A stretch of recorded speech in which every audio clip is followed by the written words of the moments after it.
Gujarat police આપણે જોયું છે કે આરોપીઓનો વરઘોડો નીકાળવાનો, આરોપીઓને જાહેરમાં માર મારવાને લઈને અનેકવાર ચર્ચામાં આવી છે અને હવે ફરી એકવાર એવી જ એક બાબત સામે આવી છે. ખાસ કરીને જો ચર્ચા કરવા જઈએ તો સુપ્રીમ કોર્ટના ઓર્ડર અને પૂર્વ ડીજીપી KLN રાવ દ્વારા પણ એવી વાત કરવામાં આવી હતી કે આરોપીઓનો જો જાહેરમાં વરઘોડો નીકાળવામાં આવે છે, જાહેરમાં માર મારવામાં આવે છે, આ તમામ બાબતોને લઈને તેમના દ્વારા એક આદેશ પણ આપવામાં આવ્યો હતો. પરંતુ આ તમામ ચર્ચાઓની વચ્ચે હવે ફરી એકવાર વિવાદ સામે આવ્યો છે સુરતમાંથી. શું છે સમગ્ર મામલો એની વિગતે ચર્ચા કરીશું. નમસ્કાર, હું છું ઉજ્જવલ અને આપ જોઈ રહ્યા છો નિર્ભય ન્યૂઝ.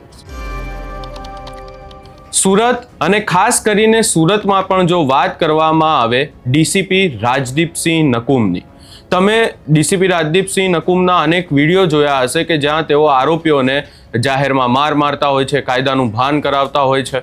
ખાસ કરીને જો ચર્ચા કરવા જઈએ તો સુરતના જે વિવાદિત નાસિરનગર ડિમોલેશનમાં સ્થળ ઉપર હાજર રહીને ચર્ચામાં આવેલા અને તાજેતરમાં જ IPS કેડરનું પ્રમોશન મેળવનારા ડીસીપી રાજદીપસિંહ નકુમનો વધુ એક વિવાદ સામે આવ્યો છે.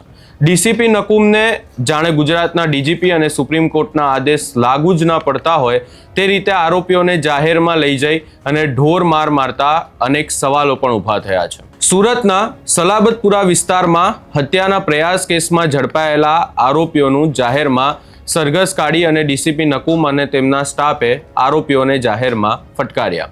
હવે અહીંયા જો વાત કરવા જઈએ તો એક આરોપી છે, કુખ્યાત આરોપી છે, હત્યાનો પ્રયાસ કર્યો છે, આ તમામ બાબતો સાચી છે. પરંતુ બીજી તરફ વાત એ પણ સાચી છે કે હાલ જે ચર્ચામાં ગુજરાત પોલીસ છેલ્લા કેટલાય સમયથી આવી હતી એ ચર્ચા ક્યાંક ને ક્યાંક શાંત પડી ગઈ હતી.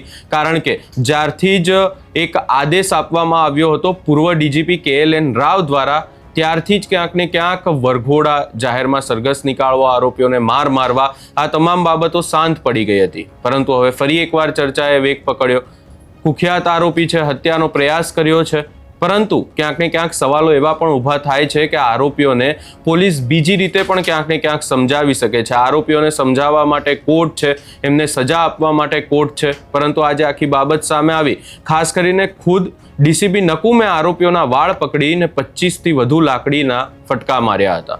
સુરતના સલાબતપુરા પોલીસ સ્ટેશન વિસ્તારમાં નોંધાયેલા હત્યાના પ્રયાસના ગુનામાં ઝડપાયેલા 5 આરોપીઓને સબક શીખવાડવાના નામે ડીસીપી રાજદીપસિંહ નકુમે ડીજીપી અને સુપ્રીમ કોર્ટના આદેશને જાણે ભૂલી ગયા હતા અને આરોપીઓનું જાહેર રસ્તા ઉપર સરઘસ પણ કાઢ્યું હતું. અહીંયા સૌપ્રથમ આખી બાબતને લઈને જે વિડીયો સામે આવ્યા એના ઉપર પણ એકવાર નજર કરી લઈએ.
એટલેથી ન અટકાતા થોડે અંતરે આરોપીઓને ઊભા રાખીને વાળ પકડી લાફા અને લાકડીઓ મારતા રહ્યા અને આખા સરઘસ દરમિયાન ડીસીપીએ આરોપીઓ ઉપર 25થી વધુ લાકડીના ઘા કર્યા હતા એવી ચર્ચાઓ પણ થઈ રહી છે.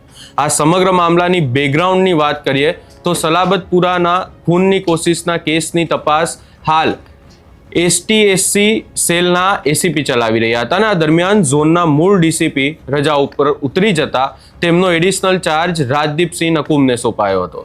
ચાર્જ સંભાળતાની સાથે જ તેઓએ કાયદો અને વ્યવસ્થા જાળવવાના ક્યાંક ને ક્યાંક પ્રયાસમાં સ્થળ ઉપર એસઓજીની ટીમને તોડાવી લીધી હતી અને કાયદો અને વ્યવસ્થા જાળવવા માટે ક્યાંક ને ક્યાંક સ્થળ ઉપર એસઓજીની ટીમને બોલાવી અને વિડીયો ફૂટેજ અને પ્રત્યક્ષદર્શીઓના જણાવ્યા અનુસાર એસઓજીની ટીમ પણ સાહેબના પગલે ચાલી આરોપીઓને જાહેરમાં નિર્દયતાથી માર મારતી નજરે પડી હતી.